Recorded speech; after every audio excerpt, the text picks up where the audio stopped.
This is Bits of Bands with Antoinette. Million Dollar Secret, episode 4. Where we left off last episode is Lauren got voted out, even though everyone knew that she was not the millionaire, but she wasn't playing a very good game and she was pissing people off. So that is another way, another strategy to get someone out. Because I think all of us should remember that part of it is, even if you get the millionaire out, it just goes to somebody else. So part of the strategy is getting people out so that there's less people there and you're more likely to end up with the $1 million at the end. So they got Lauren out. She was bragging about... Sadly, she was bragging about the fact that she was a millionaire and then saying that she was a valuable player, but then not really giving any information, but then also wanting sympathy for the fact that she was a millionaire and was lying. It was confusing. However, she did end up being a good player up until that point. I just really wish that she had kind of not said that she was a millionaire. I think that would have saved her game. Starting this episode, since they did end up voting out Lauren, they ended up being able to narrow down the 3 people who could possibly be the millionaire to Sydney, Corey, and Phil. And Phil is shaking in his boots, honestly. So Phil ends up getting a new agenda as a millionaire. And what it is that he has to get 2 people to scream with him. Honestly, it's starting to feel like the producers don't want him there because he didn't do the first agenda. I don't know. I feel like this is going to be hard to do. And if he ends up doing this agenda and being successful, then he gets to move the money, which I think at this point Phil really wants to do because honestly, so sorry, Phil, but you were not a good millionaire. You were not a good millionaire. So the breakfast conversation. Kara, who basically is always right. I mean, that girl has some serious intuition.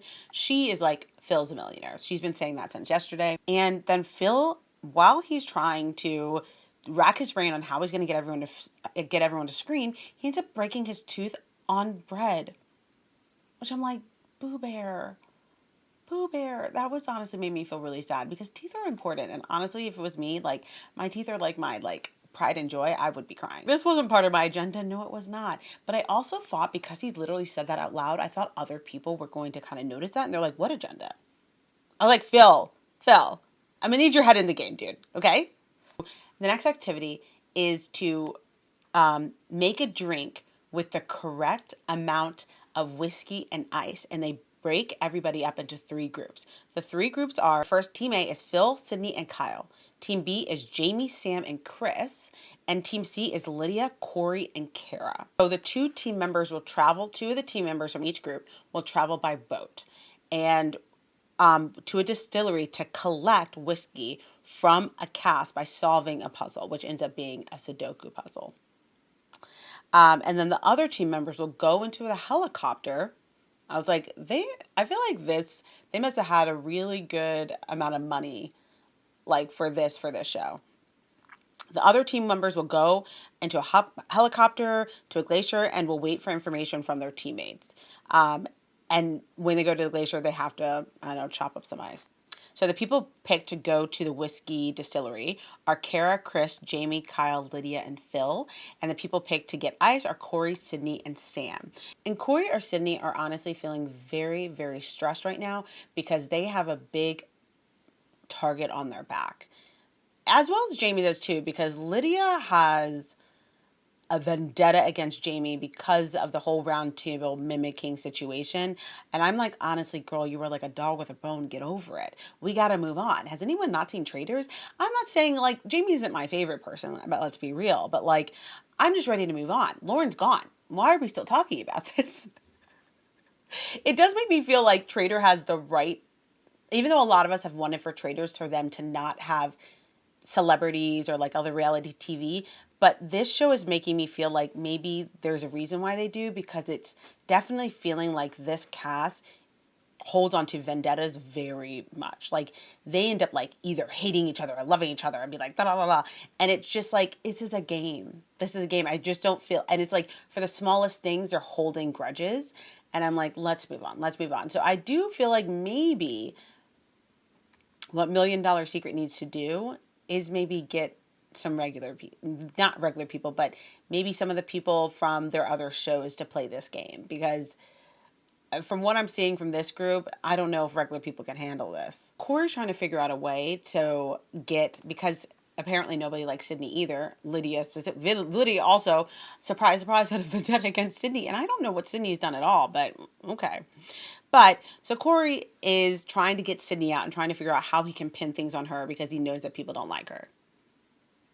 I mean, I guess a strategy is a strategy. So the whiskey task. This ended up actually being kind of interesting because they first need to solve a Sudoku puzzle, which I'm like, I guess nothing says like whiskey and $1 million and hunting for millionaires like whiskey and solving Sudoku. And they have to solve the Sudoku on the barrel. Once they solve that, the 3 numbers that are like bolded, they need to go into the distillery and find the barrel that has that number on it, and then siphon out whiskey into a whiskey jar, and then based on that, like one of the caps from the barrel has the year of ice that they need, and then they need to satellite call their teammate to tell them that year, and then their teammate needs to go and do this. So I thought the one thing that was interesting from this part of the episode is that everyone is like, they're just having this little siphon and like nothing's coming up.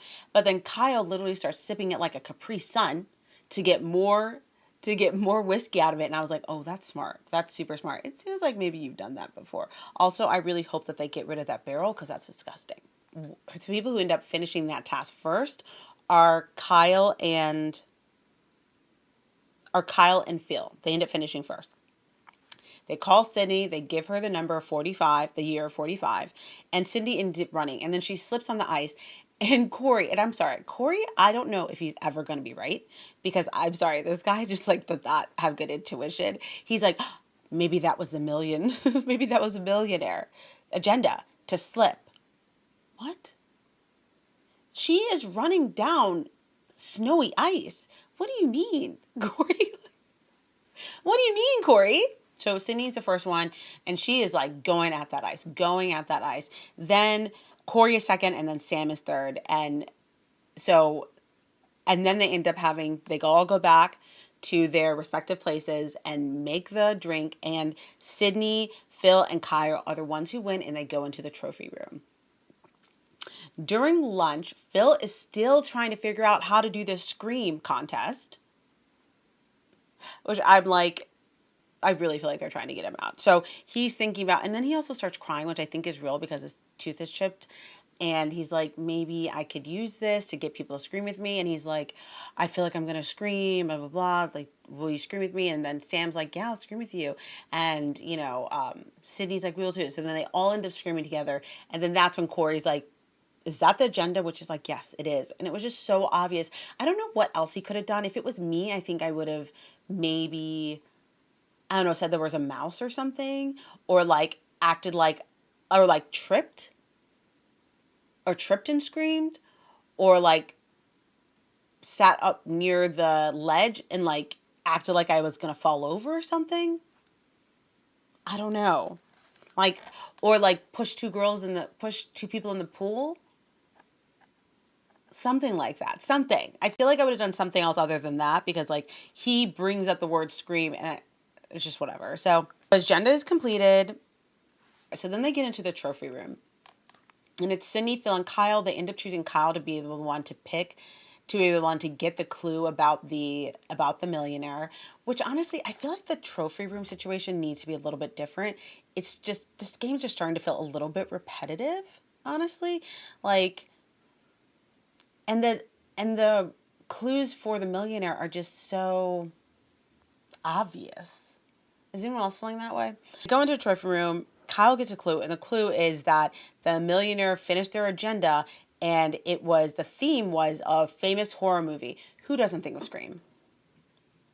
I'm waiting. Who doesn't think of Scream? So then they ended up going back. He ends up telling everybody the clue, and they're saying all this stuff like, I don't remember, like Chucky or like whatever. They're saying all these random things, and someone says Scream, and Sam ends up cracking up because she's like, Phil. And everyone's trying to act like they literally don't automatically think of Phil. They're like, and they all walk off, and then they all are super excited because like, it's Phil, it's Phil, it's Phil. But then Lydia has a really great idea. She's like, I mean, it is somewhat of a great idea, but it's also definitely based on her vendetta for Sydney. She's like, let's get Sydney out instead of voting Phil out because we know Phil is the millionaire. We can always get him out later, which I do think is a solid plan. Like, you don't have to get the millionaire out right away. You can wait. But the thing is, if they do that, they don't know that Phil, actually, they keep Phil in, that he could end up winning. He could end up, he will move the money. So then, and that would be really cool. So Lydia is going around being like, oh, I'm not going to tell who it is, but someone came up to me and said, like, this great idea, and I kind of like it. What do you guys think? And I'm like, okay, poker player. Okay, poker player, Lydia. I liked this. I liked this. I was like, this was really good. I don't think Sam bought it. I think she was like, this is Lydia's idea. And then Sam confronts Phil and she's like, hey, so I know you're the millionaire. And literally Phil just crumbles. He's like, yeah. He's like, I give up. And honestly, there's a part of me that would give up too, because I'd be like, everybody knows it's honestly so flipping obvious from that clue. It's so obvious. So then she ends up saying, like, I'm going to try my best to keep you in. We're trying to vote for Sydney because she's a dangerous player, and she is. I mean, she's been winning all of the challenges. She's a very good player, you know? So they're they're trying to get Sydney out, and she's like, let's try to work with it. We're trying to be like, we know Phil's a millionaire. We can always get him out later. Let's get out a dangerous player, which is kind of basically what Sydney and all of them wanted to do with Lauren. Lauren was a dangerous player. She had an advantage, and she wasn't sharing that advantage. So basically, they're using the same logic. But then it seems like everyone's talking about it. It doesn't seem like Chris or Corey are on board because they have an allegiance with Sydney, but also Chris seems like a little bit in love with Sydney. But let's be real, Sydney's not interested in Chris. And then they also know that Jamie and Sid, I mean, Sid's not going to vote for herself, and Jamie's not going to vote for Sid because she's also part of her alliance. Okay, so they get to the voting room and the voting discussion. Corey calls out Phil's name, and Chris is certain it's Phil. And I mean, like, everybody's certain it's Phil. Phil ends up making actually a really good argument for himself and being like, hey, he asks Peter, what's the purpose of the game? And Peter's like, to win the $1 million. And Phil's like, yeah, not to eliminate the player, it's to win $1 million. And he's like, so, he's like, then honestly, part of that is to get out dangerous players, get out good competitors that would get between you and the $1 million. And he's like, honestly, you guys all know that I'm a millionaire and I'm not very good at it. So you can always get me out later. But Sydney, if you don't get her out, she will probably get in between you and that $1 million. And I was like, he was fighting for his life, but I felt like he gave an amazing speech. And then Sid starts crying a little bit, and I really feel bad because I feel like they were really ostracizing her. And this is the only part about this show that kind of is hard to watch. I do really feel like these people are like, it's very cliquey, and it's very like a lot of vindictive stuff is going on. It's like it's getting a little bit hard to watch. And then that's basically the end. Like, Sid's like a little bit sad. Phil is like, and they're voting, and then we're going to find out next episode who is going to be the millionaire that's voted out. So what do you think? Do you think it's going to be Phil? Do you think it's going to be Sydney? Also, do you think Corey will ever be right? And I wonder, will Kyle or Kara ever really stand on business? Because Kara, let's be real, girly, you have great intuition. I need you to speak up more. And I get it, you're an introvert, but speak up. And then also Kyle literally changes his opinion just depending on who he's talking to. Get a backbone, Boo Bear. Get a backbone, Boo Bear. Because you also have really great intuition. And there's a part of me, like, Lydia, I hope that she gets over this vendetta with Sydney and Jamie because it's just making the game uncomfortable. And I get it.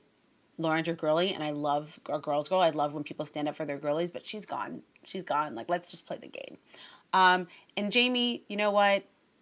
I don't know. Like, maybe apologize for the mimicking thing, and hopefully people will move on. That's really it. And Chris, you got to take care of you. Sid doesn't like you, but I get it. She's gorgeous, so I don't know. Yeah. Okay, what do you guys think? I'll be posting my reactions and recap to episode 5 soon. I love these little chats of ours. Love you. Mean it. Bye.